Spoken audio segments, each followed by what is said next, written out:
For the past 3 years, I've lived by myself in this truck camper with my two dogs, Ron and Lilo. And when people hear this, the number one thing they ask me is, are you afraid? And I'm going to address that question today. I'm also going to tell you some scary stories that have happened to me during my 3 years on the road. I've got myself into some pretty sticky situations that scared the crap out of me.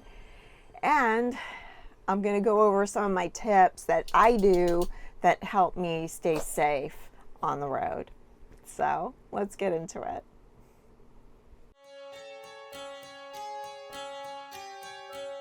The first scary story was I was driving in Kentucky and it was late and I was tired and I stopped at a Cracker Barrel. Now I broke some rules here because usually I'll look into the reviews of where I'm going to stay and make sure that, people say it's safe and there's recent reviews on there, but I was just tired and I didn't. And in this particular Cracker Barrel, you weren't in the Cracker Barrel actual parking lot. Like their parking for RVs was across the street. So it was well lit. There were some other RVs in there.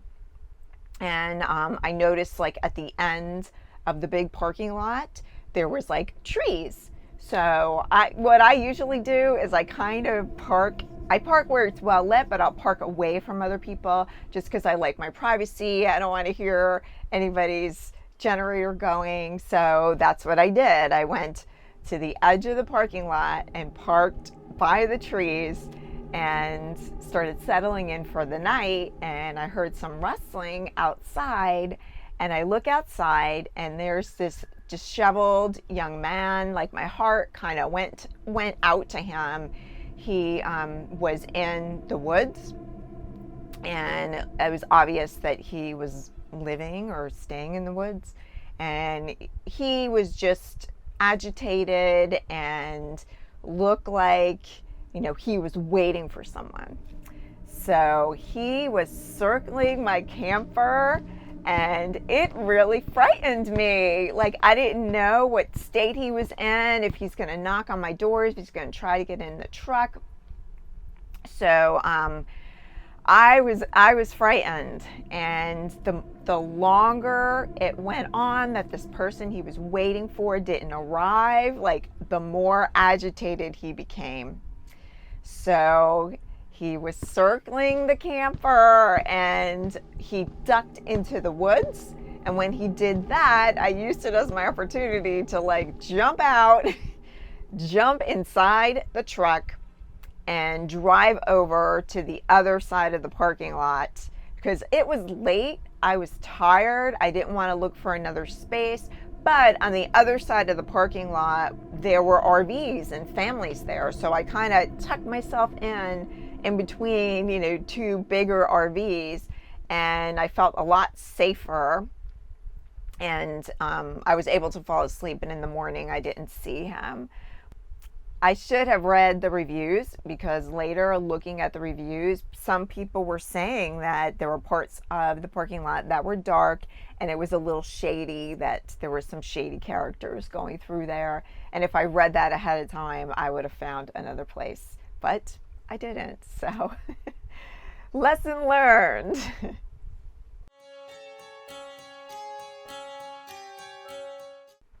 Another really scary situation I got myself into. This wasn't in the camper, but I wanted to backpack the Florida Trail, part of it. So I planned a solo backpacking trip for 2 nights, and I booked a camp spot for my camper at this campground that was adjacent to the Florida Trail. So it was my first backpacking trip. I was excited. I got everything together. My 30-pound pack for 2 nights.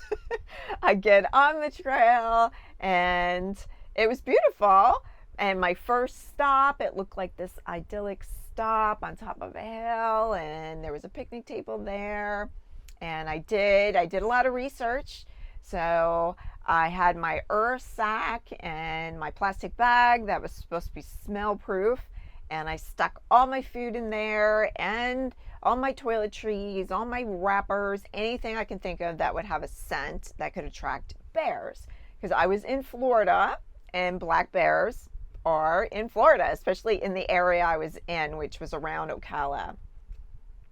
So I put my earth sack in a tree, far enough away from my tent, and I started to fall asleep. And it was a bright moon that night, so I can look out my little screen and I can see outside, and it was very bright. So I fall asleep and I wake up to this sniffing, loud sniffing around my tent. And I was petrified. I just froze. And I'm trying to think in my mind, did I leave any food in the tent? Did I leave any wrappers in the tent?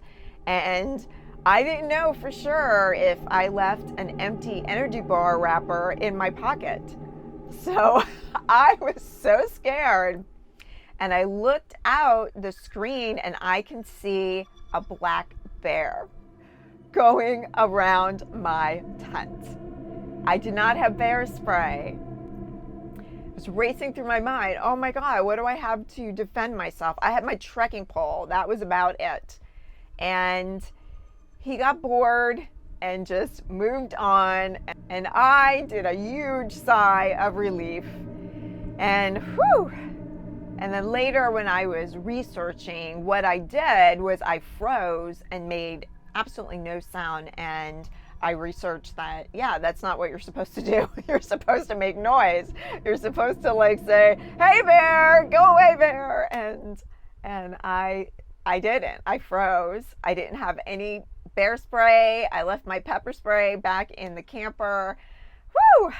But luckily he got bored, and I did not leave any wrappers in the tent. So there wasn't anything to attract him except the scent of me. But bears don't attack, black bears usually don't attack humans, usually.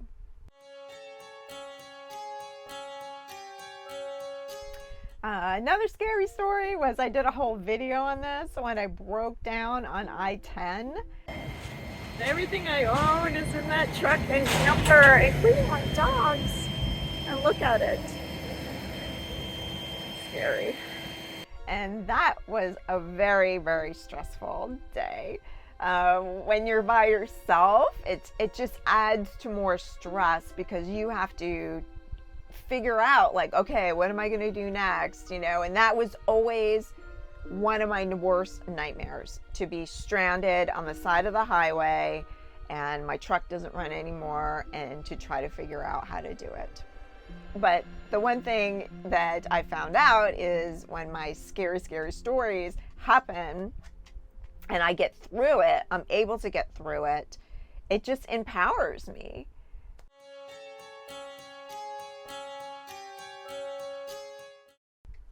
Another really scary story. I was staying at this campground that actually, I'm at the campground right now. I keep coming back to Florida because my parents live in Florida and they're elderly. And so I'm spending a lot of time at this one particular campground. And anyway, I was at this campground and they put me in this site that was in between an older travel trailer and then a fifth wheel. And the fifth wheel, had a lot of stuff outside, and there was a couple in there, but they seemed nice, so I was okay. I was in my camper, I'm working. So that night, I'm trying to get some sleep, and there's a lot of noise going on outside. And I look out my window, and the gentleman is in there with a headlight on. He's in this tent, and this screen tent, just working. And I couldn't tell what he was doing. And every once in a while, the woman would come out and they would have words and argue and be loud, and then she would go in. And this went on all night. And I could not sleep. The dogs were hearing it. They're awake. I does not get a good feeling about this at all. Like if he was working, legitimately working at a legal business, why is he doing this all night long?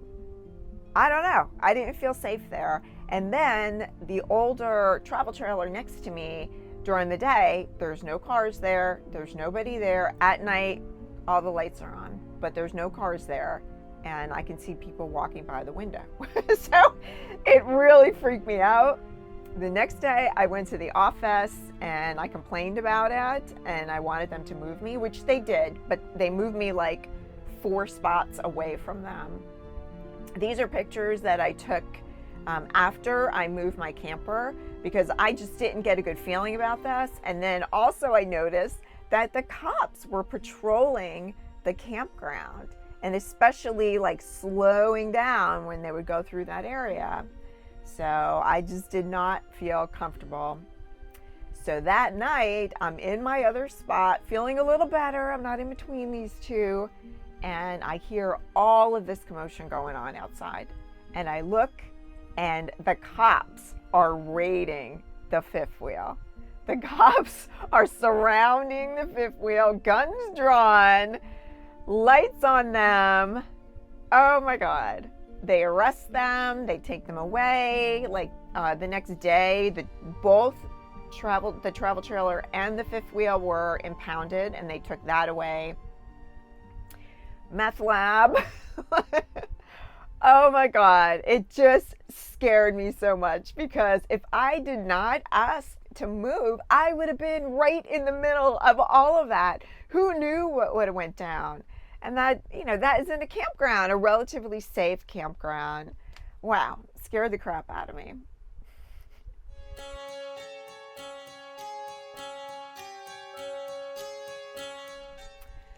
I was in Nevada, dispersed camping in Spring Mountain National Recreation Area. It was this was one of the most beautiful campsites I've ever had. And the thing about me is sometimes, since I don't have another person to bounce ideas off of, I get into some sticky situations. Like this particular campsite, it was down a road that I should not have gone down. It was up a hill and I had to go over like a washed out area of the road in the desert. Now, I don't know how, but I actually did with my truck and camper, got up to the hill, camped out, beautiful, beautiful area. I was so happy I got up there. But in the back of my mind, I was thinking, oh no, I don't know if I'm gonna be able to get out of here because it was pretty sketchy going over that washed out part of the road. So I unloaded my camper and I left it in the camp area. And my daughter and son-in-law live like within 40 minutes of where I was camping. So I was gonna go meet them for dinner. So I just took my truck to go meet them for dinner. Going there, I was able to get down the hill and I was able to go over that washed out area. But coming back, it was dark and my truck is a 2-wheel drive, not a 4-wheel drive. So I should not be going off-roading with this thing, but I have before. And my truck gets stuck. And I'm out there in the dark trying to dig my truck out to no avail. So I had to leave it overnight in the middle of the road and it made me nervous. I'm like, what if somebody goes by and smashes into it? But the truth was like nobody was going down that road. People can see the road is washed out. Yeah, even people with 4x4s were turning around. Woo! So in the morning, this also complicates it because my cell reception was very spotty.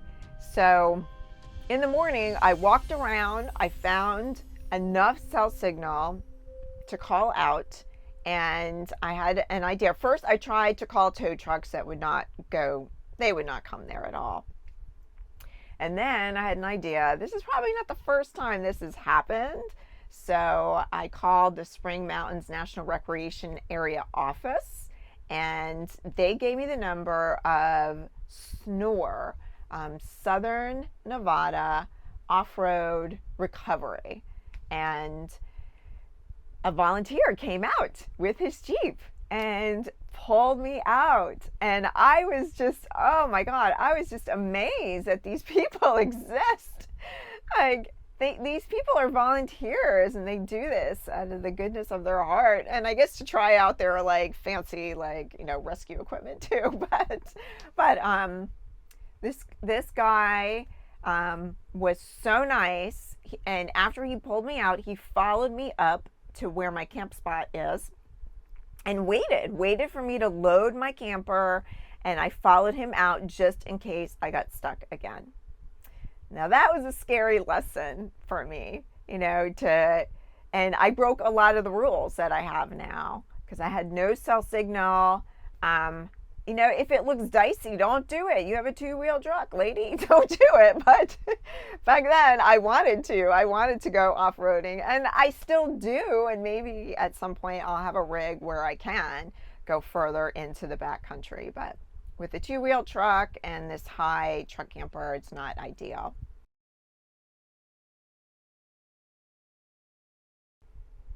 So now I'm going to go into some things that make me feel safer when I'm on the road. And the first one is I check reviews. If I'm going into a Cracker Barrel or a Walmart, a dispersed camping area, I try to go online and find reviews and just see what people say about the safety of the area, about the cell signal, and I really rely on that a lot. I also pay attention to my intuition, and if it doesn't feel safe, it doesn't feel right, I leave. I'll also let my friends and family know where I am and send them a pin, and then tell them I'll call them in the morning just to make sure, that somebody knows where I am. I have some deterrents in the camper, like I have pepper spray and I have a few other things that, at least, make me feel safe, that if anyone tries to break in here, at least I have some way to defend myself. I set up my Starlink if I'm dispersed camping. That kind of makes me feel safe, because if I don't have cell signal, at least I have a signal with that and I can call out if I need help. And I also have solar motion lights that I'll put out around my camper when I'm parked somewhere. They're just like these little clip-on lights that I got on Amazon. And my big secret weapon of safety is my dogs.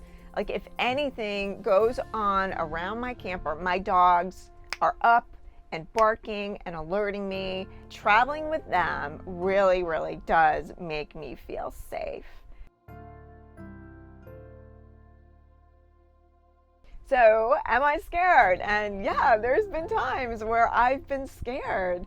It's about stepping out of my comfort zone and realizing that the world isn't as scary as the media makes it out to be. When I'm in the woods by myself, I'm by myself. Like, I feel more unsafe in a city than I do in the desert or in the woods by myself. I mean, things can always happen, but statistically, violent crime is a lot less if you're out in the middle of nowhere than it is if you're in a city. So living in a truck camper as a solo female does present challenges. Things come up. I do get into sticky situations sometimes. I do misjudge things and stuff happens. But it has also given me the opportunity to push past my fears, to not let my fears stop me from living and fully enjoying life. And it's empowering. It's empowered me. It's made me more resilient. And I love it. I love living life like that. And I've learned a lot. So I don't go down washboard roads anymore. But you live, you learn, you make mistakes, you do better. That's life.